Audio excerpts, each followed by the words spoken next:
My name is Maria McGlynn. My name is Jenny Levy. I'm 36 years old. I'm Stephen Fields, Athlete of the Year. I enjoy coming here. It gives you, instead of being a couch potato, get out in the community and don't go stay in the house and come get acquainted with people here. I made friends. Since coming to Access, I've been more happier. We go to different places and we do different things, and they just changed my life. It makes you happy when you teach sign to your friends. My mom and dad have said since Maria started coming here, she's gotten a lot happier. Access Services is a great place to be.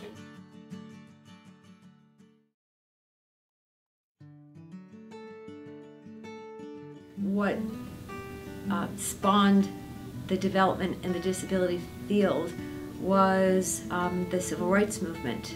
And so while African Americans were awakening the country to the fact that they were disenfranchised, families of people with disabilities, it occurred to them too that their children were disenfranchised, and they began to demand the same treatment as everybody else. First with the right to education, but almost simultaneously with exposing the atrocities in institutions. I think Access actually was one of the community options that took people from Pennhurst into community service. The Pennhurst institution that was not far from here in Chester County was one of the first institutions about which there was an expose and public outcry. Access Services at the time was a brand new company, just starting out, providing homes for people from Pennhurst State Center into the community, and they were getting regular homes in regular communities and giving people from those institutions an opportunity to live like everyone else. Access's mission is truly to support people who are in need and to support people with disabilities, and to always be learning new ways of how to support families, how to support people as close to their homes as possible. So the community around Pennhurst was one of the first communities to accept the fact that everybody belongs in the community, and the closure of institution had no transfers to other institutions. All of the people moved to the community. So the agencies in the southeastern region developed a capacity to serve people no matter what their conditions were, no matter how medically involved, no matter how behaviorally involved, and really showed the rest of the state and the rest of the country that this was possible.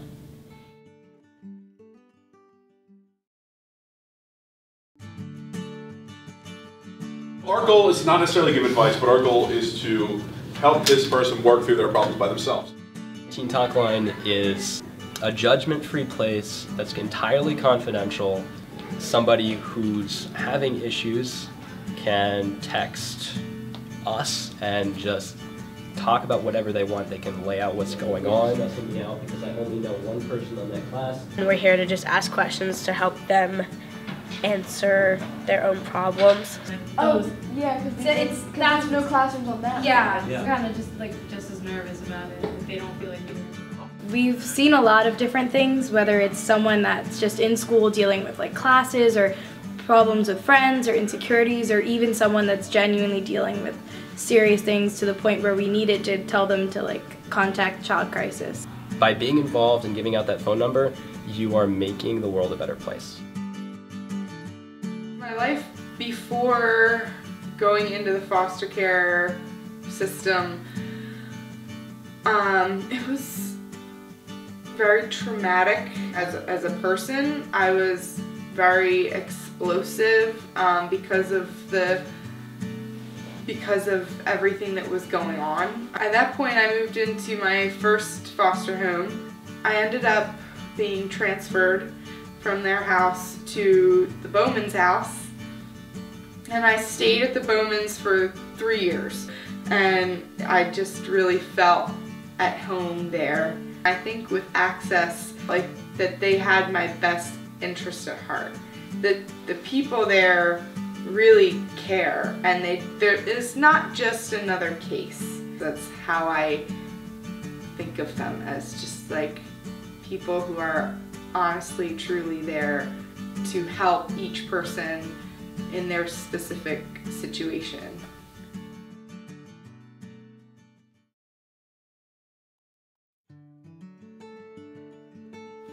When I first started with Access, we went over to Pennhurst State Center, and we were there to meet an individual that was going to be moving out, and we were going to provide a home for this person. And this individual wasn't doing very well. He was 6'2", 78 pounds, and he had a severe seizure disorder. He was very slow.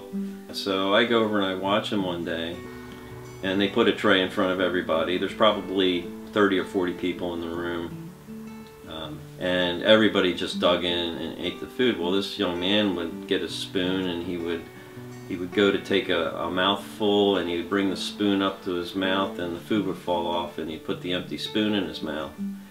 And probably in 10 or 15 minutes, he got maybe three attempts at getting food, and got very little food. When everybody else was done with their trays, they would start eating his food off of his plate. And then a short while later, the truck comes and picks up everybody's tray, and the meal was over. And I realized exactly what was happening. This young man was not getting any food, and nobody really realized that he wasn't eating. So we got him out into one of our homes, and he ended up putting on 40 pounds because we took the time to make sure he ate well, make sure that his seizure disorder was under control as much as possible, and he had a happy life in the community.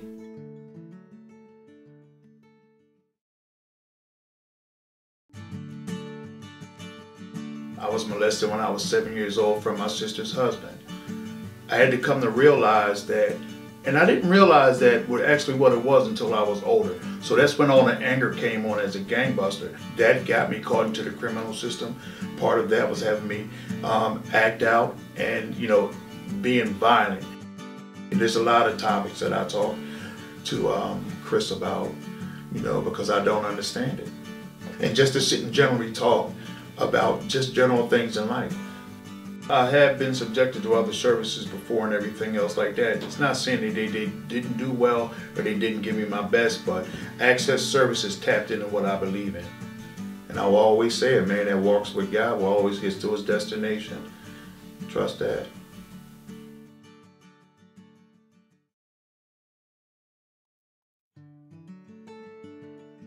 So Access does not stay in its shell. It does not put its head in the sand. It gets out there, does the work, does what it takes, reaches out beyond itself to try to figure out how to get this work done. The outstanding characteristic of Access is that it understands people and families. Access philosophy is always you serve the person in front of you, and it's a kind of a work where you're not building a big program or thinking about huge numbers.